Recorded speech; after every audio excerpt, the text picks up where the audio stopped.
저는 서울에 살고 있는 30대 초반 여성입니다. 지금은 가족들과 함께 지내고 있지만 한때는 결혼을 약속했던 사람도 있었어요. 가까운 지인의 소개로 만났고 몇 번 만나다 보니 사랑에 빠졌고 시간이 지나며 자연스럽게 결혼을 결심하게 되었습니다.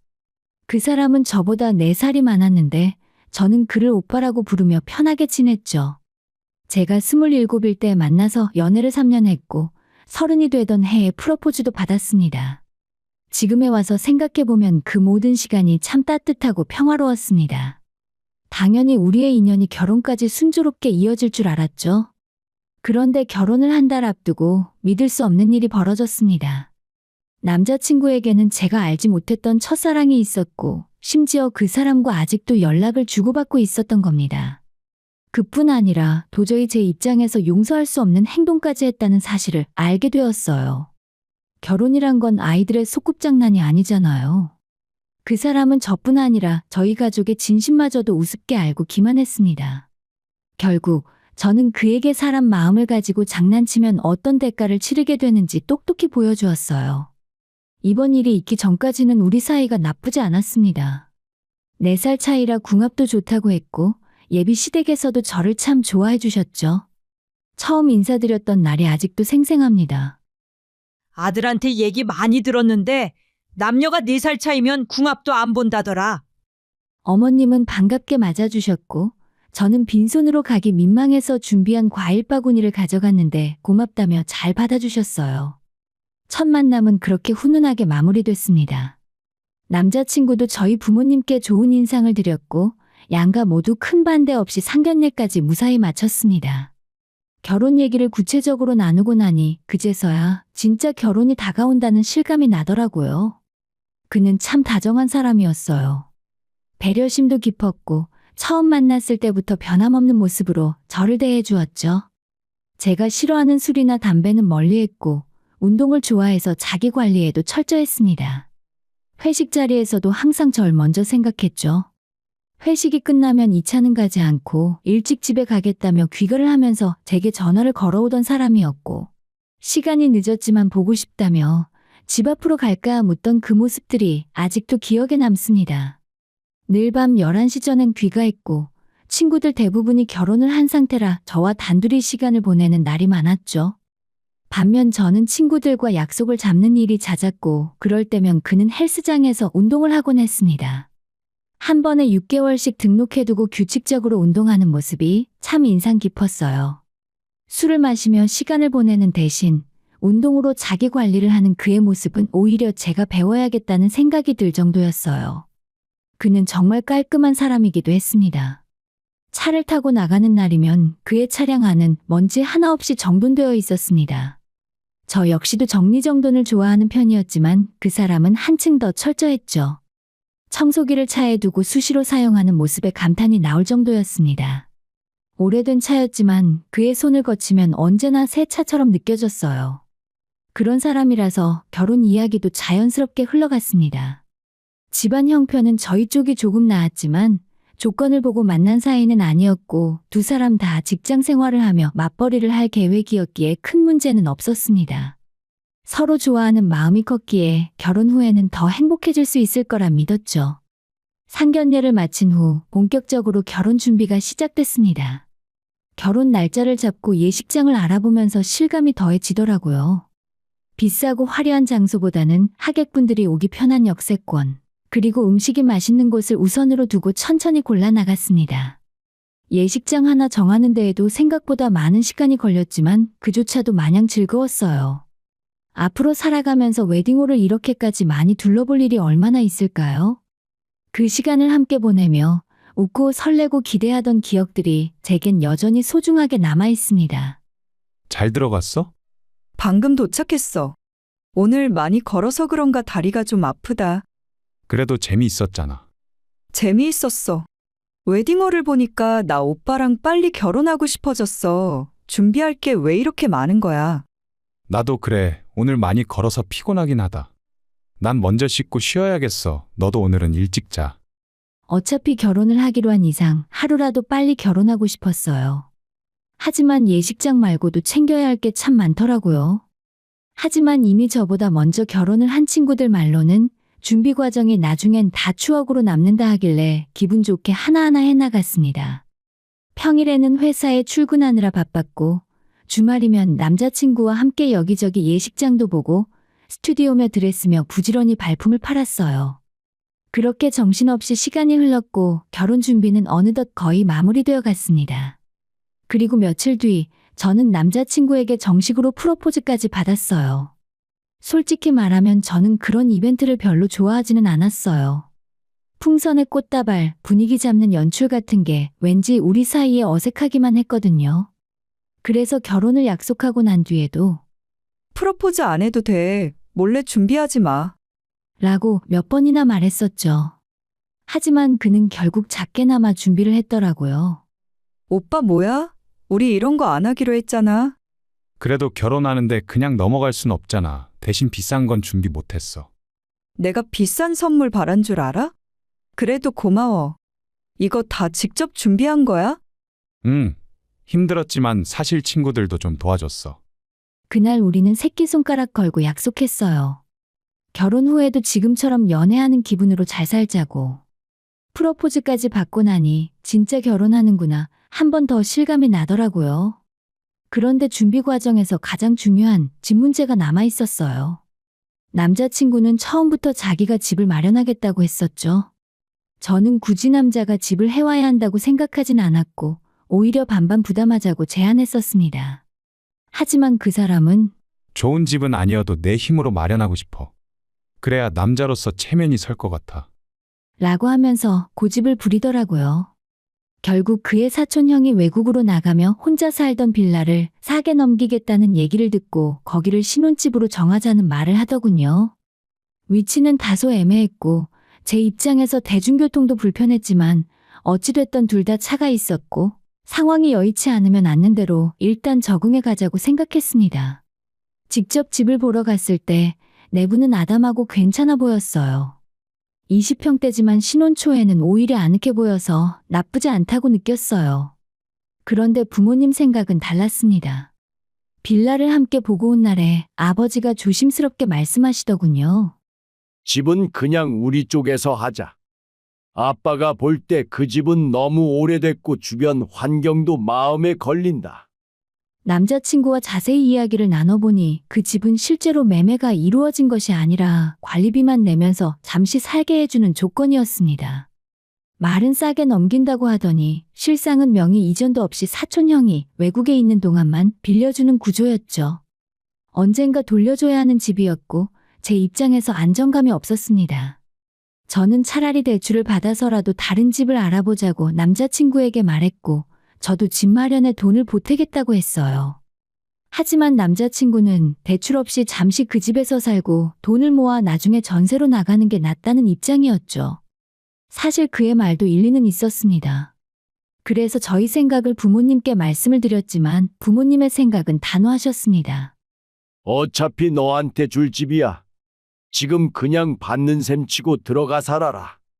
알고 보니 부모님은 몇 년 전에 25평 아파트를 하나 마련해 두셨고 그간 전세를 주며 관리해 오셨던 거였어요. 지하철역도 가깝고 그 사이 집값도 많이 올랐다고 하셨습니다. 그런 아파트를 저희 월급으로는 도저히 살 수 없었기에 부모님의 결정이 감사하면서도 한편으론 죄송하기도 했어요. 처음엔 완강히 반대하던 남자친구도 막상 그 아파트를 확인하고는 금방 생각을 바꾸더라고요. 남자친구도 고마운 마음을 전하려고 저희 집으로 인사를 왔습니다. 장인어른, 장모님, 정말 감사합니다. 자네한테 그런 인사 받으려고 그 집 준 거 아니야. 결혼해서 앞으로 둘이 잘 살면 되는 거지. 그날 이후 집 문제는 깔끔하게 정리되었고 신혼집도 마련되었습니다.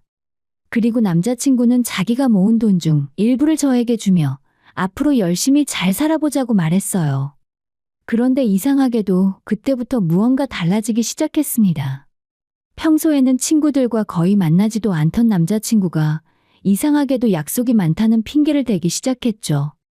항상 퇴근 후에는 제게 전화를 걸거나 늦은 시간에도 보고 싶다며 집 앞으로 찾아오던 사람이었는데 어느 순간부터는 지금 친구들이랑 있어. 라며 전화를 짧게 끊는 날이 잦아졌습니다. 나 지금 퇴근하고 집에 왔는데 오빠도 퇴근했어? 나 지금 고등학교 친구들 만났어. 어딘데 이렇게 시끄러워? 여기 번화가 술집이야. 나 결혼한다고 하니까 친구들이 보자고 해서 나왔어. 내가 이따가 집에 가서 전화할게. 그래, 알겠어. 술 너무 많이 마시지 말고 재밌게 놀아. 그때가 결혼 2달 전쯤이었기에 저는 그러려니 하고 이해하려 했습니다.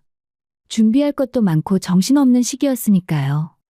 그런데 이상하게도 남자친구의 얼굴을 평일은 물론이고 주말에도 보기 힘들어졌습니다. 평일에도 그러더니 주말까지 친구들과 약속이 잡혀 있다며 미안하다는 말만 반복했고, 영상통화나 메시지는 여전히 이어졌지만 예전처럼 다정함이 느껴지지는 않더라고요. 그렇게 열흘 만에 겨우 만났을 때 남자친구는 계속해서 미안하다는 말만 했습니다. 미안해. 내가 요즘 너무 바빴지? 알긴 하네. 그런데 무슨 친구들을 그렇게 몰아서 만나? 그러다가 우리 결혼식에 오빠 친구들만 오는 거 아니야? 아냐. 내가 워낙 바쁘게 살아서 평소에 잘 못 만났잖아. 그래서 이번에 다 만나두려는 거야. 그 말이 그땐 그럴듯하게 들렸습니다. 실제로 얼굴을 보니 반갑고 또 좋아서 속상한 마음도 금세 풀렸죠.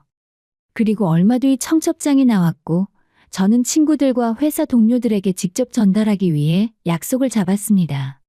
남자친구는 대부분 우편으로 보낸다고 했고요. 그 주말에 저는 고등학교 시절부터 절친이었던 친구를 만나기로 했습니다. 나 이번 주 일요일에 현영이 만나기로 했어. 현영이? 고등학교 때부터 같은 반이었던 그 친구? 맞아? 오빠도 같이 만날래? 아냐. 여자들끼리 만나는데 괜히 내가 끼면 되겠어? 나중에 저녁에 잠깐 보든가 하자. 그날 저는 아침부터 준비하고 친구를 만나러 나갔습니다. 친구가 미리 예약을 해둔 식당은 처음 가보는 곳이었는데 자리마다 칸막이가 되어 있어 조용했고 음식도 맛있었어요. 여기 신기하다. 나중에 오빠랑 와봐야겠어. 분위기 좋지? 데이트 코스로 딱이더라고. 그렇게 웃으며 자리에서 일어나려던 찰나 옆칸에서 익숙한 목소리가 들려왔습니다. 순간 저는 심장이 발끝까지 철렁 내려앉는 기분이었어요. 귀를 기울여 보니 제 남자친구의 목소리 같았습니다. 그런데 문제는 그 목소리와 함께 어떤 여자의 목소리도 함께 들렸다는 것이었죠. 조심스럽게 친구에게 부탁했습니다. 현영아, 남자친구가 네 얼굴은 모르잖아. 지나가면서 옆자리 좀 봐줄 수 있어? 잠시 후 친구가 돌아왔습니다. 맞아, 네 오빠 맞아. 뿔테 안경 쓴 거 너가 보여준 사진이랑 똑같아. 근데 옆에 어떤 여자랑 같이 있어. 순간 정말로 심장이 멎는 줄 알았습니다. 저는 평소처럼 남자친구에게 아무 일도 없는 듯 카톡을 보냈습니다. 뭐 하고 있어? 그러자 몇 초 만에 곧바로 답장이 왔습니다. 나는 집에서 너 생각 중이지. 정말 어이가 없었습니다. 옆에 있는 여자가 그냥 친구일 수도 있었겠지만 문제는 제 친구가 말해준 그들의 행동 때문이었죠. 서로 기대어 안고 다정하게 나누는 대화는 절대로 친구 사이에서는 나올 수 없는 내용들이었습니다. 친구가 제게 말을 하더라고요. 내가 도와줄까? 핸드폰 사진 찍는 건 소리가 나니까 그냥 내가 카메라 영상 켜고 지나가 볼게. 조심스럽게 옆칸을 지나가며 친구가 찍어온 영상을 확인해 본 순간 또다시 말문이 막혔습니다. 두 사람은 다정하게 서로를 바라보며 앉아 있었고 남자친구는 그 여자에게 다정한 눈빛을 보내고 있었어요. 장난처럼 서로의 손을 잡고 미소를 나누는 그 모습은 제가 알던 그 사람이 아니었습니다. 갑작스럽게 벼랑 끝에 선 기분이 들더라고요. 평범했던 하루, 친구와의 즐거운 약속, 밥이 맛있고 분위기가 좋았던 식당까지 그 모든 순간이 순식간에 무너져 내렸습니다. 나 먼저 갈게. 미안해. 야, 너 혼자 어떻게 하려고? 이거 그냥 넘길 수 있는 일이 아니잖아. 결혼식 이제 한 달밖에 안 남았는데. 친구의 걱정 어린 말에 고개를 끄덕이면서도 발걸음은 멈출 수가 없었습니다. 마음이 너무 무겁고 머리가 아파서 그 자리에 있기 힘들었어요. 남자친구는 옆에 앉은 여자와 아주 자연스럽고 다정하게 손을 잡고 있었습니다. 결혼을 한 달 앞두고 있다는 사실을 아는 사람이었다면 절대 할 수 없는 행동이었기에 저는 그 순간 말문이 막히고 숨이 턱 막혔어요. 처음엔 믿기지 않았고 나중엔 손이 떨릴 정도로 분노가 치밀어 올랐습니다. 하지만 더 충격적인 건 두 사람의 대화였어요. 칸막이 너머로 흘러나오는 말들이 너무 생생했고 그 의미는 점점 저를 공포에 가까운 불안으로 몰아넣었습니다. 오빠 여자친구 말이야. 나랑 너무 닮은 거 아니야? 무슨 소리야? 너가 훨씬 예쁘지. 근데 내 친구들이 하나같이 다 그러더라. 내가 만나는 여자들이 다 너랑 좀 닮았대. 뭐야? 기분 나빠. 일부러 그런 사람만 골라서 만나는 거야? 너 기분 나쁘라고 한 말이 아니야. 그러니까 내 이상형이 곧 너라는 뜻이지. 그러니까 나도 모르게 만나는 여자들마다 너랑 비슷한 거잖아. 그 한마디가 제 귓가를 찔렀습니다. 첫사랑은 못 잊는다고 하잖아. 그래서 내가 널 다시 만났나 봐. 특히 이 남자친구의 말은 저를 철저하게 무너뜨렸습니다. 하지만 그건 시작에 불과했어요. 근데 결혼하고 바로 헤어지면 안 돼? 기왕이면 혼인신고도 하지 말고. 그건 안 돼. 그래도 혼인신고는 해야지. 그럼 그 여자랑 얼마나 살다 헤어질 건데? 최소 1년은 같이 살아야 돼. 그래야 이혼하면서 몇 억은 뜯을 수 있지. 그 순간 저는 온몸에 소름이 돋았습니다. 이게 현실이 맞는지, 내 인생에 벌어지고 있는 일이 맞는지 믿기지 않았어요. 남자친구는 결혼을 돈벌이 수단처럼 여기고 있었고, 저라는 사람은 단지 이용 대상일 뿐이었던 겁니다. 화를 참을 수 없었지만, 친구가 저를 말려서 속으로 분을 삭힐 수밖에 없었어요. 지금 홧김에 당장 들이닥치면 아무 증거도 못 남겨. 그럼 네가 너무 억울하잖아. 친구 말이 맞았습니다. 저는 간신히 마음을 다스리고 조용히 집으로 돌아왔고 그날 밤 친구와 통화하면서 또 한 번 마음을 다잡았습니다. 너 아직도 지금 이 결혼 그대로 하려는 거 아니지? 당연하지. 이 결혼은 절대 못해. 그럼 더더욱 증거가 필요해. 네 잘못도 아닌데 왜 너만 다 잃어야 해? 그렇게 저는 아무렇지 않은 척 남자친구에게 전화를 걸었습니다. 자기야, 오늘 친구는 잘 만났어? 이제 막 집에 왔어. 오빠는 하루 종일 뭐 했어? 나? 그냥 하루 종일 집에 있었지. 뻔뻔한 거짓말을 태연히 내뱉는 그의 목소리에 치가 떨렸습니다. 하지만 저는 아무런 내색도 하지 않았어요. 좀 더 확실한 증거가 필요했으니까요. 다음 날 약속대로 남자친구의 집에 갔습니다. 그의 어머니는 반갑게 저를 맞아주셨고 저도 평소처럼 인사하고 식사 자리에 앉았죠. 겉으론 평온했지만 속은 이미 끓고 있었습니다. 한참 식사 중 저는 옆에 놓여있던 남자친구의 핸드폰을 몰래 들고 화장실로 향했어요. 볼 일이 아닌 증거를 찾기 위한 행동이었습니다. 화장실에 들어서자마자 남자친구의 폰을 열고 메시지함과 사진첩, 통화 기록까지 확인하며 동영상으로 모두 기록했습니다. 메신저에는 두 사람이 나눈 말들이 그대로 남아 있었고 사진첩에는 도저히 믿기 힘든 사진들이 저장되어 있었습니다. 그리고 그 사진들 속에서 저는 한계에 다다랐어요.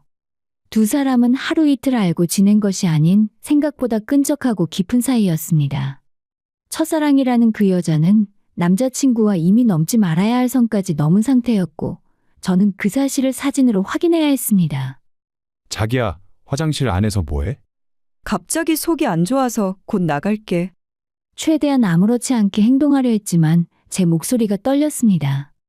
화장실에서 나와 핸드폰은 조용히 제자리에 두고 다시 제자리로 돌아왔어요. 남자친구의 어머니는 제 얼굴을 살피며 소화제를 권하셨지만 저는 괜찮다고 말하며 그날의 자리를 마무리했습니다. 오늘 정말 맛있게 먹었어요. 몸은 괜찮으니 걱정 마세요. 그래, 괜찮다면 다행이지. 또 보자.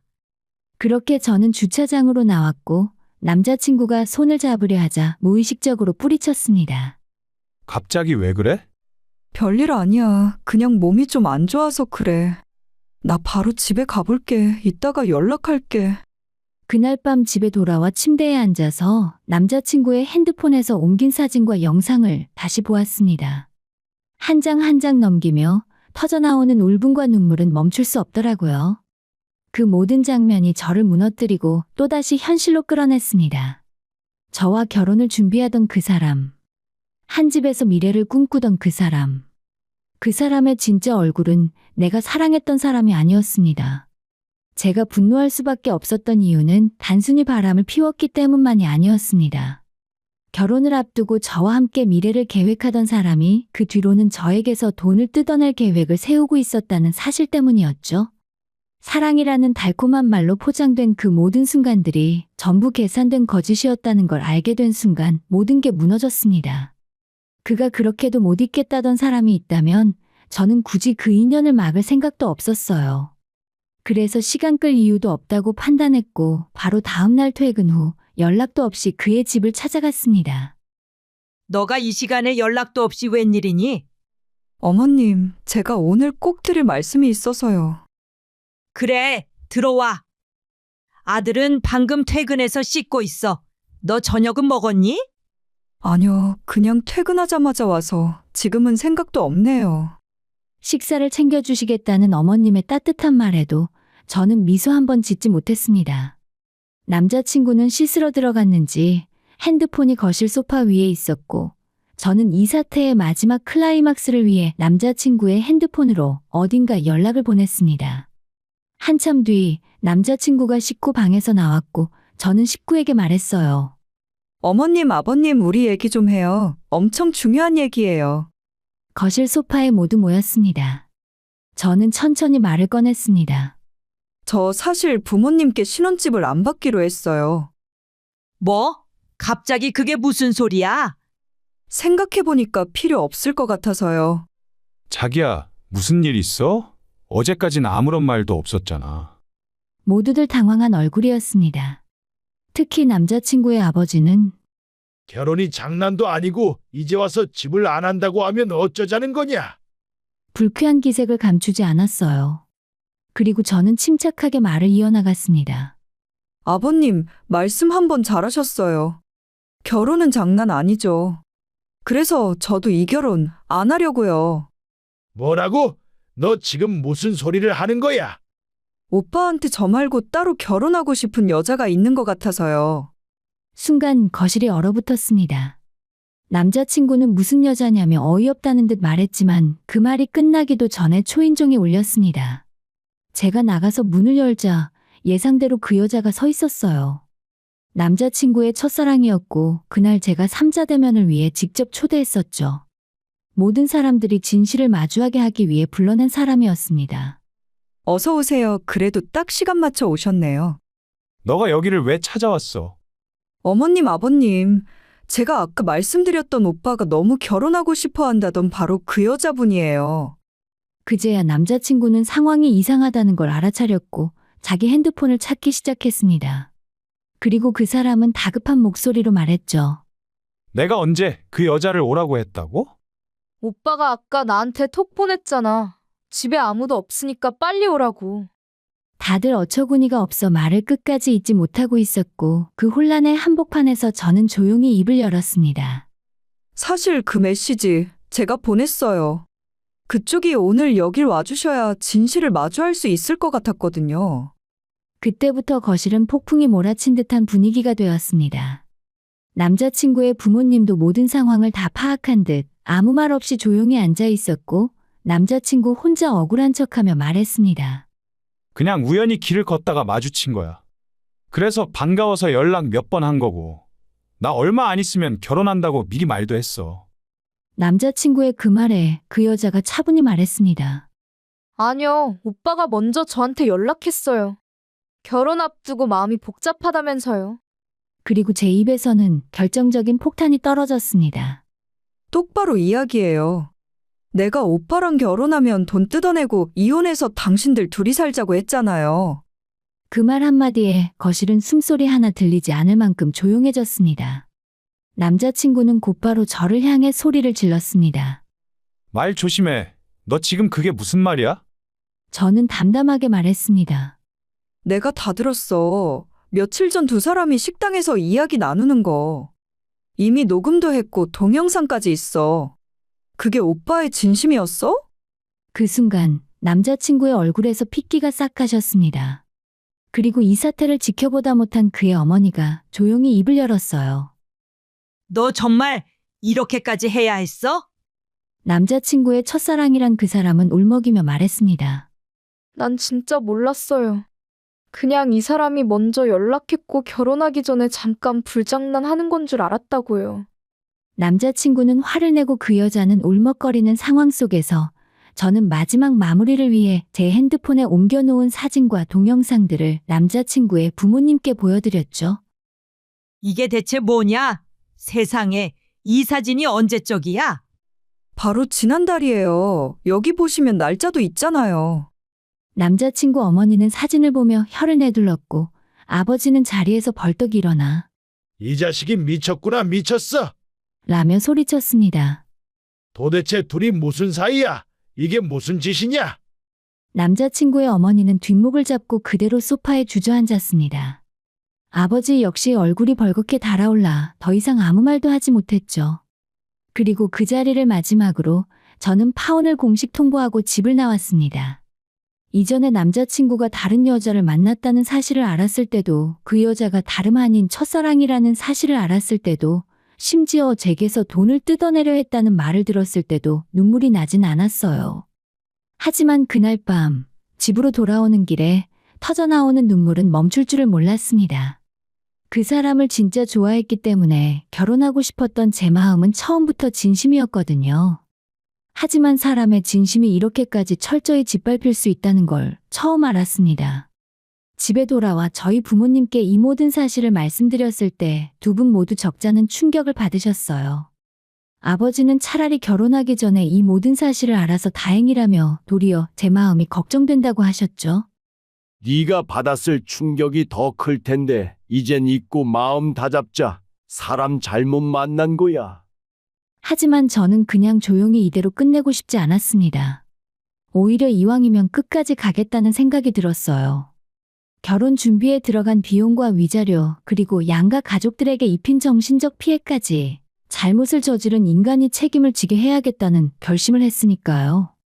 그 일이 있고 며칠 후 저는 남자친구에게 전화를 걸어 나한테 사과할 생각 없냐고 물었어요. 그런데 연락을 받은 남자친구는 전혀 반성하는 모습이 없었습니다. 오히려 사과는커녕 저에게 화를 내며 말이 안 된다고 했습니다. 야, 내가 전 여친을 잠깐 만난 건 사실이야. 근데 그게 그렇게 죽을 죄는 아니잖아. 헤어지면 남인데 내가 너한테 결혼 비용도 주고 위자료도 줘야 한다고? 미쳤냐? 말하는 태도 하나하나가 역겹기까지 했습니다. 그래서 저는 조용히 전화를 끊고 모든 내용을 문자로 정리해서 보냈어요. 예식장 계약금, 미리 예약해둔 신혼여행 패키지 비용, 청첩장과 웨딩사진 스튜디오 비용 등등 지금까지 크게 작게 쓴 돈만 수천만 원이 넘었습니다. 그러자 문자를 확인한 그는 또 전화를 걸어왔습니다. 받기는 싫었지만 무슨 궤변을 또 늘어놓는지 들어보자는 마음으로 받았어요. 너가 이렇게까지 일을 크게 벌인 거야. 이 결혼 먼저 깬 건 너잖아. 그러니까 취소 수수료는 너가 내야지. 내가 지금까지 너 만나면서 쓴 돈이 얼만데.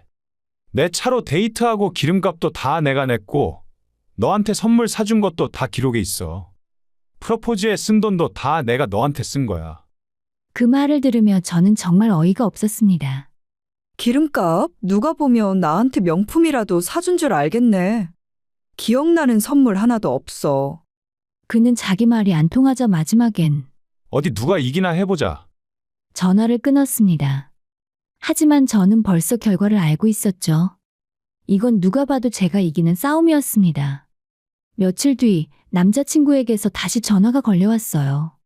말투는 조금 달라졌지만 여전히 정신은 못 차린 듯한 이야기만 했습니다. 상식적으로 생각해봐. 우리가 언제 약혼식이라도 했냐? 약혼한 일이 없는데 파혼이라는 건 말이 안 되잖아. 전 남자친구가 마지막으로 꺼낸 말은 결국 고작 그 수준이었습니다. 이틀 동안 생각해낸 게 그 말이라니 한숨이 절로 나왔죠. 이미 결혼식장 계약했고 예물도 주고받았어. 신혼집도 우리 아빠 명의에서 내 명의로 바꿨고. 이 정도면 약혼관계로 인정돼. 모르면 변호사한테 물어보던가. 그리고 나는 결혼비용 청구는 물론 정신적인 위자료까지 청구할 거니까 그렇게 알아. 무슨 위자료야? 처음엔 그런 말은 없었잖아. 그건 나보다 네가 더 잘 알겠지.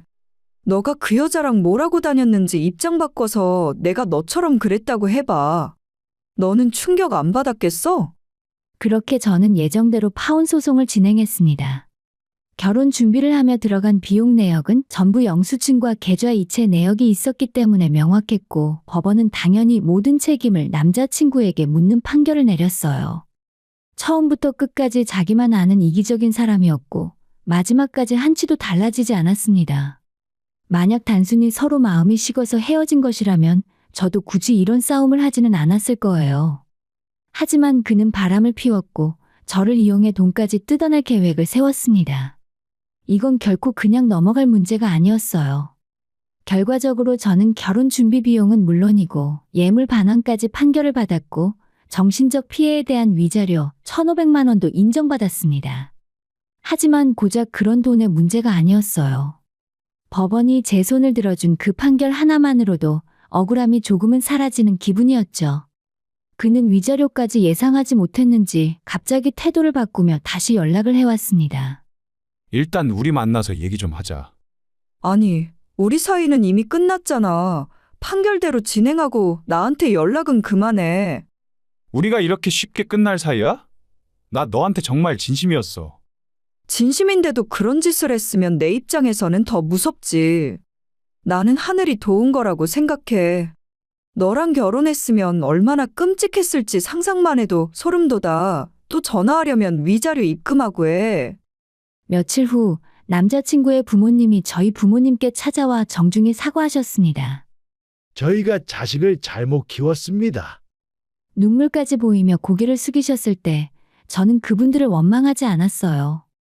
모든 건 단지 그 사람의 선택과 행동 때문이었으니까요. 얼마 뒤 위자료까지 모두 입금된 걸 확인한 후 저는 전 남자친구의 연락처를 완전히 차단해버렸습니다. 앞으로 우연이라도 마주치고 싶지 않았으니까요.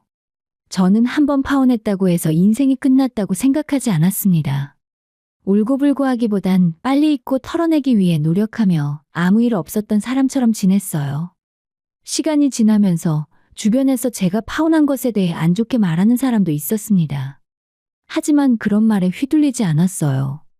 저를 응원해주는 사람들, 이해해주는 사람들, 저를 지지해주는 사람들이 훨씬 더 많았습니다.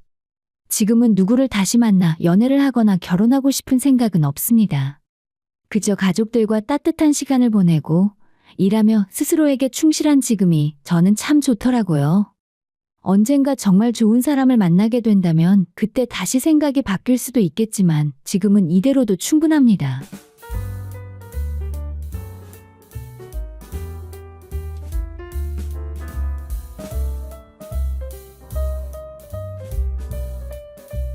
저는 경기도에 살고 있는 30대 중반의 여자입니다.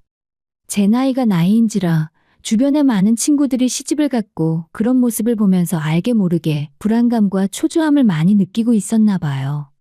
퇴근 후 집에 돌아오면 늘 몸과 마음이 무거웠어요. 회사에서 쌓인 스트레스를 풀기 위해서 저는 매일 저녁 집 근처 공원에서 달리기를 했습니다. 이어폰을 끼고 음악을 들으며 달리는 시간은 오롯이 제 것이었고 그 시간만큼은 아무 생각도 하지 않으려 했었습니다. 하루 종일 사람들 사이에서 지쳐버린 제게 이 시간은 꼭 필요한 휴식이었죠. 그런데 어느 날부터인가 같은 시간에 같은 코스를 달리는 남자가 눈에 띄기 시작했습니다. 키가 크고 운동복 차림이 잘 어울리는 사람이었어요. 페이스도 일정하게 유지하는 걸 보니 꽤 오래 달리기를 해온 사람 같았습니다. 처음엔 그냥 스쳐 지나가는 사이였지만 자주 마주치다 보니 가볍게 고개를 끄덕이는 정도의 인사를 나누게 되었습니다. 어떤 날은 제가 먼저 도착해 있으면 그가 오는 게 보였고 어떤 날은 그가 먼저 와서 준비 운동을 하고 있는 모습이 보였습니다.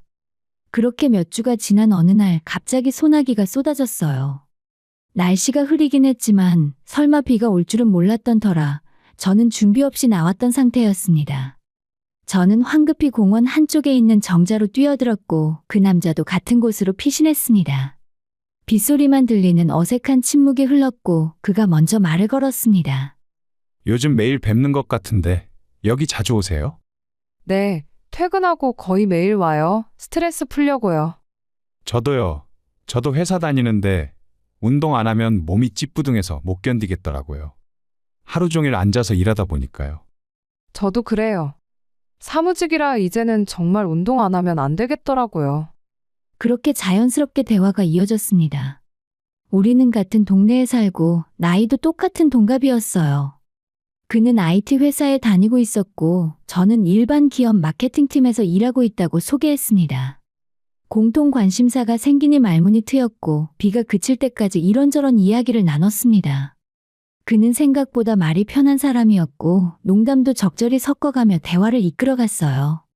저도 어느새 편하게 웃고 있었습니다. 이 근처 사시면 혹시 그 새로 생긴 카페 가보셨어요? 거기 커피 괜찮던데. 아, 거기요? 아직 못 가봤어요. 맨날 지나가기만 하고. 다음에 운동 끝나고 한번 가보시죠. 제가 한턱 낼게요. 그의 제안은 부담스럽지 않았고 저는 고개를 끄덕였습니다. 그날 이후 우리는 자주 공원에서 만나서 함께 달리기 시작했어요. 처음엔 각자 달리다가 끝나고 만나는 정도였지만 점점 함께 페이스를 맞춰 달리게 되었습니다. 운동이 끝나면 근처 편의점에서 음료수를 사 마시며 이야기를 나누기도 했고 때로는 약속했던 그 카페에 가서 커피를 마시기도 했죠. 그는 제 이야기를 잘 들어주는 사람이었고 자신의 이야기도 솔직하게 털어놨습니다. 회사 이야기와 취미 이야기, 가족 이야기까지 조금씩 서로를 알아가는 시간이었습니다. 시간이 지나면서 저는 그와의 만남이 기다려지기 시작했습니다. 퇴근길이 즐거워졌고 공원에 가는 발걸음이 가벼워졌죠. 그날 그를 만날 수 있을까 기대하며 옷을 고르는 제 모습을 보며 저도 모르게 웃음이 나왔습니다. 그렇게 데이트 아닌 데이트를 몇 번 거친 후 우리는 연인이 되었습니다. 연애 초반은 늘 달콤했습니다. 주말마다 데이트를 했고 새로운 맛집을 찾아다니거나 영화를 보러 갔어요. 데이트 비용도 공평하게 나눴고 서로가 좋아하는 것들을 함께 하려고 노력했습니다.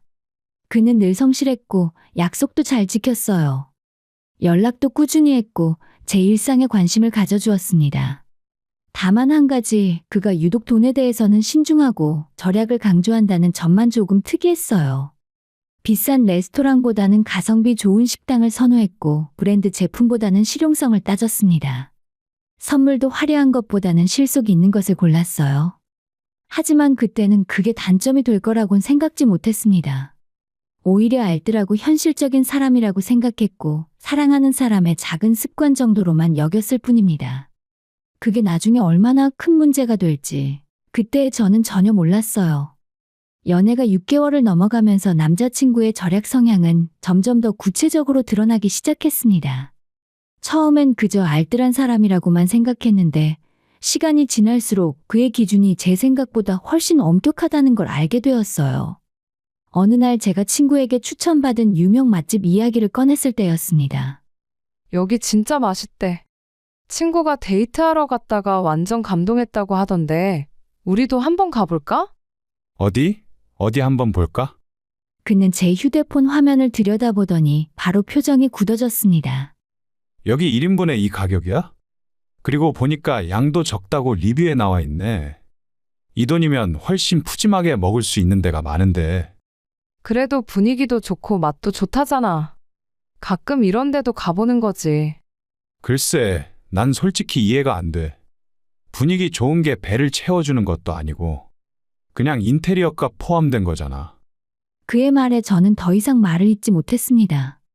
억지로 설득할 필요는 없다고 생각했으니까요. 하지만 마음 한구석이 조금 서운했던 건 사실입니다. 또 다른 날에는 꽃 선물 이야기가 나왔어요. 친구가 자기 남자친구에게 받은 꽃다발 사진을 보며 부러워하는 제게 남자친구는 단호하게 말했습니다. 꽃은 진짜 돈 낭비야. 며칠 지나면 시들어서 버리는 건데 몇만 원씩 주고 사는 게 말이 돼? 차라리 그 돈으로 맛있는 거 사 먹는 게 낫지. 그래도 기념일이나 특별한 날엔 꽃도 받고 싶은 게 여자 마음이잖아. 꼭 비싼 걸 달라는 것도 아니고. 그건 감성팔이야. 마케팅에 속는 거지. 난 그런 거 안 하는 게 오히려 솔직한 거라고 봐. 저는 더 이상 말하지 않았습니다.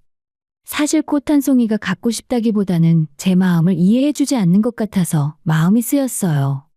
우리의 대화는 평행선을 달렸습니다. 저는 여행과 같은 경험에 투자하는 것이 인생을 풍요롭게 만든다고 믿었지만 그는 그걸 사치라고 여겼어요. 저는 감정적 가치를 중요하게 생각했지만 그는 실용성과 효율을 우선했습니다. 이런 차이는 점점 갈등으로 번질 뻔했지만 어느 날 그가 자신의 과거를 털어놓으면서 상황이 조금 달라졌어요. 우리가 조용한 카페에 앉아 있을 때였습니다. 사실 내가 이렇게 된 데는 이유가 있어. 아버지가 예전에 사업하셨거든. 그런데 IMF 때 완전히 망했어. 하루아침에 집도 날아가고 빚쟁이들이 찾아오고 어렸을 때 그걸 다 보고 자랐거든. 그랬구나. 많이 힘들었겠다. 그때부터 우리 가족은 정말 최소한으로만 살았어. 돈 쓰는 게 무섭더라고. 한 푼이라도 아껴야 한다는 생각이 머리에 박혔어. 그래서 지금도 돈을 쓸 때마다 불안해. 이게 낭비는 아닐까, 나중에 후회하지 않을까 하는 생각이 먼저 들어. 그의 눈빛이 흔들렸고 저는 그의 손을 꽉 잡았습니다. 그런 일이 있었는지 몰랐어. 이젠 이해할게. 내가 너무 몰랐네. 고마워. 나도 알아. 내가 좀 지나친 것 같다는 거. 근데 이게 쉽게 안 고쳐져. 그냥 내 몸에 밴 거야. 그날 이후 저는 그를 최대한 이해하려고 노력했습니다. 그의 절약이 단순한 인색함이 아니라 과거의 상처에서 비롯된 것임을 알게 되었으니까요. 그래서 비싼 레스토랑 대신 가성비 좋은 식당을 찾아갔고 해외여행 대신 국내 여행을 계획했습니다. 꽃을 받고 싶다는 말도 더 이상 꺼내지 않았어요. 하지만 시간이 지나면서 저는 깨닫기 시작했습니다. 사랑만으로는 가치관의 차이를 전부 메울 수 없다는 것을요. 연애는 단기적인 타협으로 유지될 수 있지만 결혼은 다른 이야기였죠. 결혼은 매일매일의 생활이고 그 안에서 끊임없이 부딪히는 선택의 연속입니다. 그리고 그 선택의 기준이 서로 다르다면 언젠가는 한계에 부딪힐 수밖에 없다는 것입니다. 그때 저는 그걸 어렴풋이 느끼면서도 아직 심각하게 받아들이지 않았습니다. 연애를 시작한 지 2년이 넘어가던 어느 봄날, 남자친구는 저에게 프로포즈를 했어요. 특별히 화려한 이벤트는 아니었습니다. 우리가 처음 만났던 그 공원에서 조용히 반지를 꺼내들며 결혼하자고 말했습니다. 그의 눈빛은 진지했고 손은 떨리고 있었습니다. 저는 그 순간 많은 생각이 머릿속을 스쳐 지나갔습니다. 우리의 가치관 차이, 그동안의 작은 갈등들, 때로는 답답했던 순간들. 하지만 동시에 그가 보여준 성실함과 진심, 그리고 함께했던 인연이라는 시간도 떠올랐습니다. 좋아, 결혼하자. 저는 그렇게 대답했습니다. 완벽한 사람은 없으니까요. 한 가지 단점만 빼면 다 잘 맞았고 오랜 시간 함께하며 정이 깊어진 것도 사실이었습니다. 무엇보다 그를 사랑했으니까요. 결혼 준비는 생각보다 빨리 진행되었습니다. 양가 부모님을 뵙고 결혼 날짜를 잡았어요. 그리고 본격적으로 결혼 준비에 들어가면서 남자친구의 절약 철학이 다시 한번 확실하게 드러나기 시작했습니다. 우리 결혼식은 어떻게 할까? 보통 남들이 하는 대로 하면 되지 않을까? 예식장부터 알아보고. 나는 솔직히 결혼식에 돈을 많이 쓰는 게 좀 그래. 하루 몇 시간 하는 행사에 몇 천만 원씩 쓰는 게 말이 안 되는 것 같아. 우리 작은 예식장에서 간소하게 하자. 하객도 최소한으로만 부르고. 그래, 그럼 부모님들은 뭐라고 하시려나? 설득할게. 요즘은 스몰 웨딩도 많이 하잖아. 그 돈을 신혼집이나 신혼여행에 쓰는 게 훨씬 낫지 않아? 저는 고개를 끄덕였습니다. 사실 저도 화려한 결혼식에 큰 의미를 두지 않았으니까요. 그럼 예물이나 예단은? 그것도 생략하자. 솔직히 예물 끼고 다니는 것도 아니고 예단도 형식적인 거잖아. 그 돈이면 신혼집 가전제품 사는 게 훨씬 실용적이야. 남자친구의 계획은 철저했습니다. 결혼식은 최대한 검소하게, 예물과 예단은 생략하고 대신 그 돈을 신혼집 마련과 신혼여행에 집중하자는 것이었어요. 저도 그 계획이 나쁘지 않다고 생각했습니다. 허례허식보다는 실속을 챙기는 게 현명해 보였으니까요. 그리고 결혼하면 돈 관리를 어떻게 할까? 그건 생각 안 해봤는데 보통 어떻게 해? 나는 우리 월급을 다 한 통장에 모으면 좋겠어. 부부 공동 통장 만들어서 거기로 다 넣고 내가 관리할게. 나 엑셀로 가계부 정리하는 거 좋아하잖아. 수입 지출 다 꼼꼼히 관리해서 저축도 하고 투자도 하면 우리 미래가 훨씬 안정적일 거야. 자기가 관리하겠다고? 괜찮겠어? 당연하지. 내가 원래 이런 거 잘하잖아. 너는 회사 일도 바쁘니까 골치 아픈 돈 문제는 나한테 맡기면 돼. 그의 제안은 논리적으로 들렸습니다. 실제로 그는 평소에도 본인 재정 관리를 엑셀로 1원 단위까지 철저하게 하는 사람이었고 저보다 훨씬 꼼꼼했어요. 저는 돈 관리에 그다지 관심도 없어서 월급 받으면 적금 넣는 게 고작이었죠. 무엇보다 믿을 수 있는 사람이니까 맡겨도 되겠다고 생각했습니다. 알았어. 그럼 자기가 해줘. 나보다 훨씬 잘할 것 같아. 고마워. 내가 책임지고 잘 관리할게. 우리 10년 안에 집 한 채 장만하는 거 목표로 하자. 그는 자신감에 차 있었고 저도 그 계획이 든든하게 느껴졌습니다. 양가 부모님께 결혼 계획을 말씀드렸을 때 예상대로 약간의 반대가 있었습니다. 특히 제 어머니는 예물과 예단을 생략한다는 말에 조금 섭섭해하셨습니다. 요즘은 다들 그렇게 한대요. 엄마, 차라리 그 돈으로 신혼집 꾸미는 게 훨씬 나아요.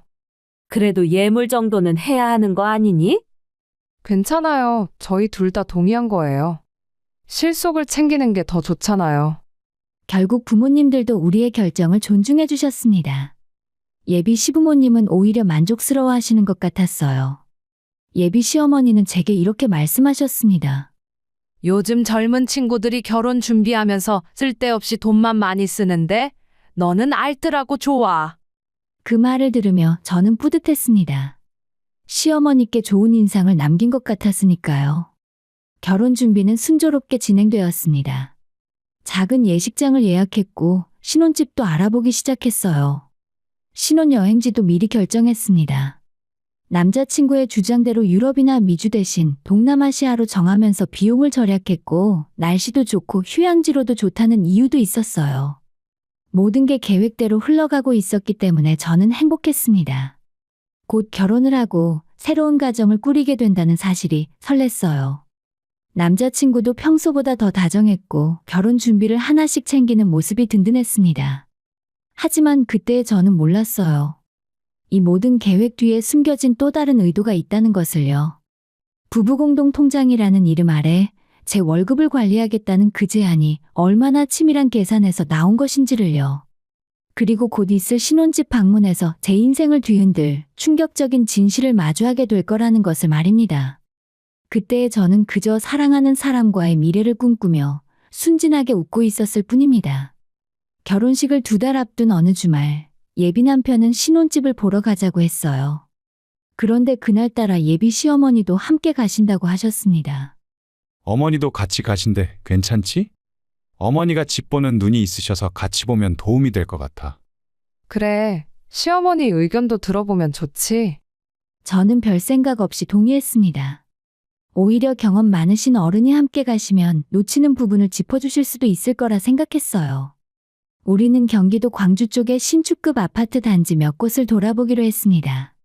첫 번째 매물을 보고 나서 부동산에 앉아 쉬고 있을 때였어요.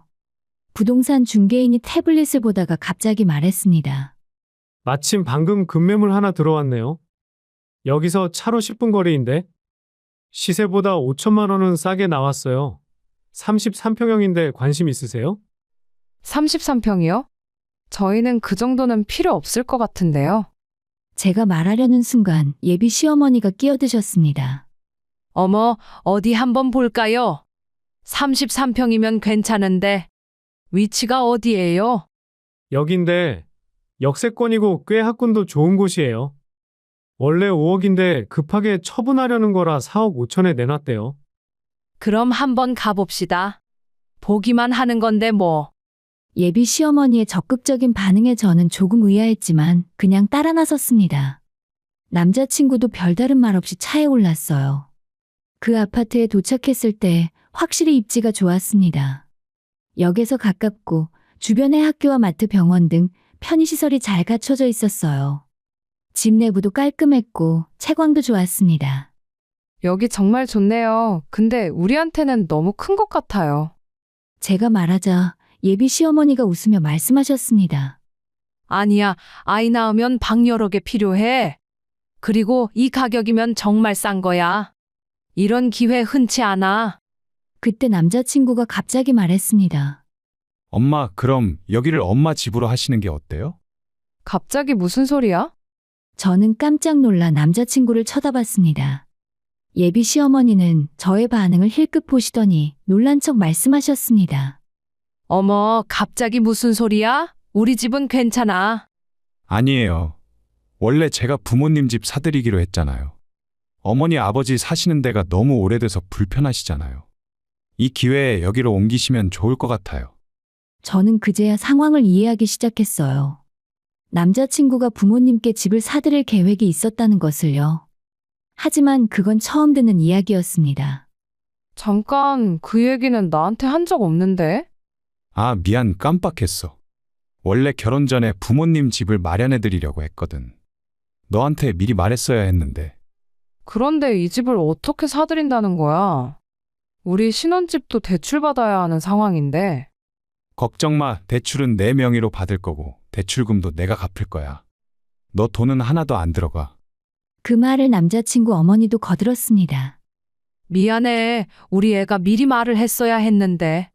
근데 이건 정말 기회야. 이 가격에 이런 집이 다시 나오기 힘들어. 그리고 나중에 이 집도 너희 것이 될 거잖아. 하지만 대출금을 혼자 갚는다는 게 현실적으로 가능해요? 우리 신혼집 대출도 있는데. 가능해. 내가 계산해봤어. 보너스랑 합치면 충분히 감당할 수 있어. 그리고 부모님이 지금 사시는 집 팔면 그 돈으로 일부 상환도 가능하고. 남자친구는 자신감이 있게 말했습니다. 저는 여전히 불안했지만 그가 이미 다 계획을 세워놓은 것처럼 말하니까 더 이상 반대하기가 어려웠어요. 그래도 이건 너무 갑작스러운 것 같은데. 부동산은 타이밍을 놓치면 끝이야. 이런 매물은 금방 나가. 오늘 계약하지 않으면 내일 다른 사람이 가져갈 거야. 남자친구의 목소리에는 조급함이 묻어났습니다. 부동산 중개인도 한마디 거들었어요. 맞아요. 이 가격에 이 조건이면 오늘 안에 무조건 나갈 겁니다. 벌써 몇 팀이 관심 보이고 있어요. 저는 압박감을 느꼈습니다. 모두가 저를 설득하고 있었고 마치 제가 좋은 기회를 방해하는 사람처럼 느껴졌어요. 알았어. 너가 그렇게 확신한다면 어머니께 드리는 거니까 내가 반대할 이유는 없지. 고마워. 나 진짜 후회 안 시킬게. 남자친구는 제 손을 꼭 잡았습니다. 예비 시어머니도 만족스러운 표정으로 웃으셨어요. 그날 그 자리에서 계약이 바로 진행되었어요. 계약금은 남자친구가 본인 적금을 해약해서 냈고 잔금은 부모님의 집을 팔아서 그 돈과 부족한 건 대출로 처리하기로 했습니다. 모든 게 너무 빠르게 진행되었어요. 집으로 돌아오는 차 안에서 저는 계속 찝찝한 기분을 떨칠 수 없었습니다. 뭔가 이상할 정도였어요. 왜 오늘따라 어머니가 함께 나오셨을까? 왜 하필 그 매물이 그 타이밍에 나왔을까? 왜 남자친구는 그렇게 조급하게 계약을 밀어붙였을까? 하지만 저는 제 의심을 애써 눌렀습니다. 설마 그럴 리 없다고, 제가 너무 예민한 거라고 스스로를 다독였어요. 곧 결혼할 사람인데 저를 속일 리가 없다고 믿고 싶었습니다. 그런데 그로부터 일주일 후에 우연히 본 휴대폰 메시지 하나가 제 세계를 완전히 뒤집어 놓게 되었습니다. 그때까지 저는 몰랐습니다. 이 모든 것이 처음부터 치밀하게 짜인 시나리오였다는 것을요. 그리고 그 시나리오의 희생양이 바로 저였다는 것을 말입니다. 그 집 계약을 하고 일주일 후에 남자친구와 저는 신혼가구 페어에 갔습니다. 주말이라 사람이 많았고 여기저기 구경하느라 시간 가는 줄 몰랐습니다. 침대와 소파, 식탁을 보며 신혼집을 상상하는 시간은 즐거웠습니다. 이 소파 어때? 색깔도 예쁘고 크기도 딱 좋은 것 같아. 괜찮긴 한데 가격이 좀 세네. 다른 것도 더 보자. 우리는 이것저것 구경하며 메모를 했습니다. 그러다 남자친구가 화장실에 가겠다며 자리를 비웠어요. 저는 소파 코너에 앉아서 카탈로그를 보고 있었습니다. 그때 제가 들고 있던 남자친구의 외투 주머니에서 휴대폰 진동 소리가 들렸어요. 한 번, 두 번 계속 울렸습니다. 전화였죠. 혹시 급한 일인가 싶어서 주머니에서 휴대폰을 꺼냈습니다. 화면에는 어머니라고 표시되어 있었어요. 예비 시어머니셨습니다. 전화를 받을까 망설이는 사이에 전화가 끊겼고 곧이어 문자 메시지가 왔습니다. 전화를 안 받네. 급한 거 아니니까 나중에 연락해라. 그리고 바로 이어서 또 다른 메시지가 도착했습니다. 걔한테 말 조심해. 괜히 실수하지 말고. 저는 그 문자를 보는 순간 심장이 철렁 내려앉았습니다. 무슨 말을 조심하라는 걸까? 무슨 실수를 하지 말라는 걸까? 본능적으로 뭔가 이상하다는 느낌이 들었습니다. 손이 먼저 움직였어요. 저는 예비 남편과 예비 시어머니의 카톡 대화창을 열었습니다. 그리고 그 안에서 제 인생을 송두리째 흔들어 놓을 충격적인 진실을 발견했어요. 일주일 전 그 집을 계약하던 날의 대화였습니다. 엄마, 계약 완료했어요. 잘했다. 너 연기 괜찮았어? 당연하죠. 여자친구가 눈치챌 뻔했는데 잘 넘어갔어요. 다행이네. 그래도 앞으로 조심해야 해. 결혼 전까지는. 그리고 더 위로 올라가니 더욱 충격적인 대화들이 줄줄이 이어졌습니다. 엄마, 여자친구 월급이 꽤 되더라고요. 이거면 대출 갚는데 충분할 것 같아요. 그러게 내가 뭘 했어. 그래서 공동 통장 만들라고 했잖아. 네, 이미 동의받았어요. 결혼하면 여자친구 월급도 다 그 통장으로 들어와요. 완벽하네. 그럼 그 돈으로 대출금 갚으면 되겠다. 네, 여자친구 월급으로 대출을 갚으면 저는 제 돈 그대로 모을 수 있으니까 일석이조죠. 그치? 우리 아들 똑똑해. 그리고 걔한테는 네 돈으로 갚는다고 했지? 당연하죠. 자기 돈 쓴다고 했으면 절대 동의 안 했을 거예요. 그래. 어차피 결혼하면 부부 재산이니까 다 우리 돈이야.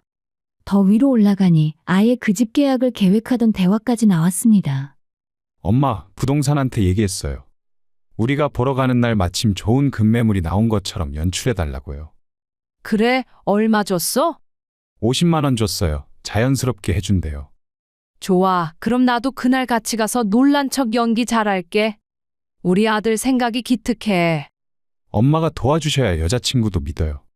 엄마가 좋아하시는 것처럼 보여야 걔도 동의할 거예요. 알았어. 엄마 연기력 믿어. 완전히 속일 수 있어. 저는 휴대폰을 든 손이 부들부들 떨렸습니다. 숨이 막혔고 눈앞이 캄캄해졌어요. 이게 현실인가 싶었습니다. 그들은 처음부터 저를 속였던 거죠. 부동산 급매물도 거짓, 우연히 함께 간 것도 거짓, 예비 남편이 본인 돈으로 대출을 갚겠다는 것도 거짓이었습니다. 모든 것이 치밀하게 짜인 계획이었고 저는 그저 그들의 시나리오대로 움직인 꼭두각시에 불과했어요. 제 월급으로 자기 부모님 집 대출을 갚게 만들려고 공동통장을 만들자고 했던 겁니다. 돈 관리를 맡겠다던 것도 가계부를 꼼꼼히 쓰겠다던 것도 다 제 돈을 통제하기 위한 수단이었던 거죠. 그 사실을 깨닫자 온몸에 소름이 돋았습니다. 분노가 치밀어 올랐고 동시에 배신감에 가슴이 찢어질 것 같았어요. 2년을 사귀고 결혼까지 약속한 사람이 저를 이렇게 철저하게 이용하려 했다는 게 믿기지 않았습니다. 저는 떨리는 손으로 그 대화 내용을 전부 스크린샷으로 저장했어요. 하나도 빠짐없이 날짜와 시간이 모두 보이게 캡처했습니다. 증거를 확보해야 한다는 생각이 본능적으로 들었거든요. 그리고 제 휴대폰으로 그 사진들을 전송했습니다. 전송이 완료되자마자 남자친구의 휴대폰에서 전송 기록을 삭제했습니다. 대화창도 원래대로 돌려놨어요. 모든 걸 마치고 휴대폰을 다시 외투 주머니에 넣는 순간 남자친구가 돌아왔습니다. 왜 거기 서 있어? 앉아 있으라고 했잖아. 그냥 저기 보고 싶은 게 있어서. 저는 최대한 평온한 목소리로 대답했습니다. 얼굴에서 표정을 지웠고 아무렇지 않은 척 웃었어요. 그래? 뭐 마음에 드는 거 있어? 몇 개 괜찮은 게 있더라. 나중에 다시 보자. 그래, 배고픈데 밥 먹으러 가자. 우리는 그렇게 아무 일 없었던 것처럼 폐허를 나와서 식당으로 향했습니다. 식사하는 동안 예비 남편은 평소처럼 말을 걸었고 저는 평소처럼 아무렇지 않게 대답했어요. 하지만 제 안에서는 폭풍이 휘몰아치고 있었습니다. 밥을 먹는 둥 마는 둥 하고 빠르게 집에 돌아와서 혼자가 되자마자 저는 참았던 울음을 터뜨렸어요. 너무 억울하고 너무 화가 나고 너무 배신감이 컸습니다. 제가 사랑했던 사람이, 믿었던 사람이 저를 이렇게 철저하게 속였다는 게 받아들여지지 않았거든요. 울고 또 울다가 저는 정신을 가다듬었습니다. 울고만 있을 수는 없었어요. 저는 친구에게 전화를 걸었습니다. 수진아, 나 너무 급한데 혹시 너네 사촌 오빠 연락처 좀 줄 수 있니? 오빠가 변호사시잖아. 응? 갑자기 왜? 너 무슨 일 있어? 지금 설명할 수가 없어. 나중에 다 얘기해 줄게. 지금은 진짜 급해. 친구는 더 묻지 않고 바로 사촌오빠의 연락처를 보내줬습니다. 저는 그날 밤 변호사님께 메시지를 보냈고 다음날 바로 상담 약속을 잡았어요. 이제 시작이었습니다. 저는 당하고만 있지 않을 생각이었죠. 저를 이렇게 철저하게 속인 그들에게 반드시 대가를 치르게 할 겁니다. 다음날 오후에 저는 친구 사촌오빠인 변호사 사무실을 찾아갔습니다. 이혼 전문으로 유명한 분이셨고 냉철하면서도 따뜻한 인상이었어요. 수진이한테 얘기 들었어요. 일단 무슨 일인지 차근차근 말씀해 보세요. 저는 그동안의 일을 처음부터 끝까지 설명했습니다. 연애 과정과 결혼 준비, 공동통장 제안, 그리고 그 집 계약 사건까지, 그리고 휴대폰에 저장해둔 스크린샷들을 보여드렸습니다. 변호사님은 화면을 찬찬히 살펴보시더니 고개를 끄덕이셨습니다. 증거가 명확하네요. 이건 명백한 사기예요. 혼인 빙자 사기라고 볼 수 있어요. 결혼을 미끼로 당신의 재산을 편취하려 한 거니까요. 그럼 법적으로 대응할 수 있나요? 당연하죠. 민사상 손해배상 청구가 가능하고 상황에 따라서는 형사 고소도 가능해요. 다만 지금은 아직 결혼 전이라는 게 오히려 다행이에요. 결혼 후였다면 훨씬 일이 복잡했을 거예요. 그럼 저는 어떻게 하면 되나요? 일단 파혼 의사를 명확히 하시고 그동안 결혼 준비에 들어간 비용과 정신적 손해 등을 산정해서 손해배상 청구를 할 겁니다. 그리고 이 메시지 내용이 결정적 증거가 될 거예요. 변호사님은 차분하게 설명해 주셨고 저는 그분의 도움을 받기로 결심했어요. 며칠 후에 저는 남자친구를 따로 만났습니다. 조용한 카페였고 그는 여전히 아무것도 모른 채 환하게 웃으며 다가왔어요. 왜 갑자기 만나자고 했어? 무슨 좋은 일이라도 있어? 일단 앉아. 제 차가운 목소리에 그의 표정이 굳어졌습니다. 왜 그래? 너 무슨 일 있어? 저는 휴대폰을 꺼내서 스크린샷들을 그의 앞에 펼쳐 보였습니다. 무표정으로 화면을 확인한 그의 얼굴이 순식간에 하얗게 질렸어요. 이게 뭐야? 내가 물어보고 싶은 말이야. 이게 뭐야? 나를 이렇게 속일 생각이었어? 이건 오해야. 그게 그런 뜻이 아니라. 오해? 뭘 어떻게 오해하라는 거야? 부동산한테 돈 주고 연출하라고 한 것도, 내 월급으로 대출 갚으려고 한 것도, 어머니랑 짜고 나를 속인 것도 다 오해야? 그는 말문이 막혔습니다.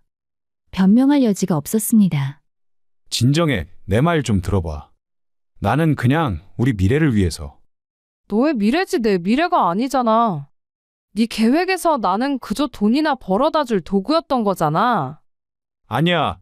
나는 너를 진짜 사랑해. 그건 진심이야. 사랑하는 사람을 이렇게 속여? 사랑하는 사람의 돈을 몰래 빼돌릴 계획을 세워? 그게 사랑이야? 제 목소리는 떨렸지만 단호했습니다. 미안해. 내가 잘못했어. 다시는 이런 일 없을 거야. 제발 한 번만 용서해줘. 용서? 이미 끝났어. 나는 너랑 결혼 안 해. 파혼이야. 뭐? 파혼? 그리고 나 변호사 선임했어. 앞으로는 전부 법적으로 처리할 거야. 손해배상 청구할 거고 지금까지 들어간 결혼 준비 비용도 전부 네가 물어줘야 돼. 그제야 그의 얼굴에서 혈색이 완전히 사라졌습니다. 법적으로? 그렇게까지 할 거야? 당연하지. 너희가 나한테 한 짓을 생각하면 이 정도는 약한 거야. 저는 자리에서 일어났어요. 더 이상 할 말이 없었습니다. 그 후 법적 절차가 차근차근 진행되었습니다. 남자친구 측은 처음엔 합의를 시도했지만 저는 거절했어요.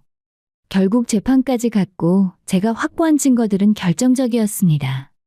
예비 남편과 예비 시어머니가 주고받은 메시지와 부동산 중개인의 증언, 통장 거래 내역 등 모든 것이 그들의 계획적인 사기 행각을 입증했어요. 재판부는 명확하게 판단했습니다. 피고는 결혼을 빙자하여 원고를 기망하고 원고의 재산을 편취하려 한 사실이 명백하다. 이는 혼인 파탄의 책임이 전적으로 피고에게 있음을 의미한다. 판결은 제 손을 들어주었습니다.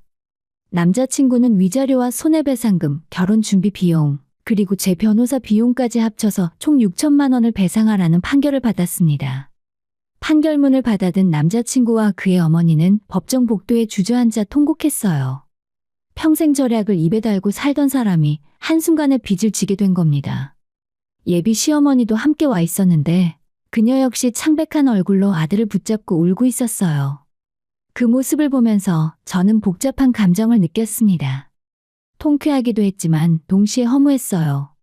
이게 진짜 제가 원했던 결말일까? 사랑했던 사람과 이렇게 끝나는 게 맞는 걸까? 하지만 저는 알고 있었습니다. 이건 제 잘못이 아니라는 것을요. 저는 피해자였고 제 권리를 지킨 것뿐입니다. 모든 법적 절차가 끝나고 저는 잠시 쉬기로 했습니다. 회사에는 휴가를 내고 혼자만의 여행을 떠났어요. 제가 향한 곳은 제주도였습니다. 바다가 보고 싶었거든요. 해변을 걸으며 파도 소리를 들었습니다. 밀려왔다 다시 빠져나가는 파도처럼 제 마음속 감정들도 조금씩 정리되는 느낌이었어요. 다시 새로운 사랑을 할 수 있을까 하면 그건 잘 모르겠습니다. 하지만 그건 천천히 생각하면 될 것 같아요. 지금 중요한 건 제 자신을 추스르고 제 삶을 다시 세우는 것입니다. 저는 파혼을 선택했고 결혼이 아닌 해방을 선택했어요. 그나마 결혼 전에 진실을 알게 되어서 정말 다행이었다고 생각합니다.